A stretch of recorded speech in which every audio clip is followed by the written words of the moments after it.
Alamak, jauh je. Korang dengar tak suara aku kat sini?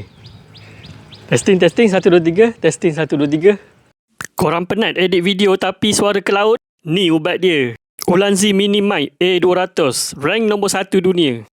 First, kita tengok dalam kotak dia, kita dapat user manual. Lepas tu kita dapat windshield, kabel Type-C to A. Paling best, dia datang dengan charging case yang ada display bateri. Jadi tak risau tengah short shooting, mic mati, nak jalan jauh pun tak ada hal.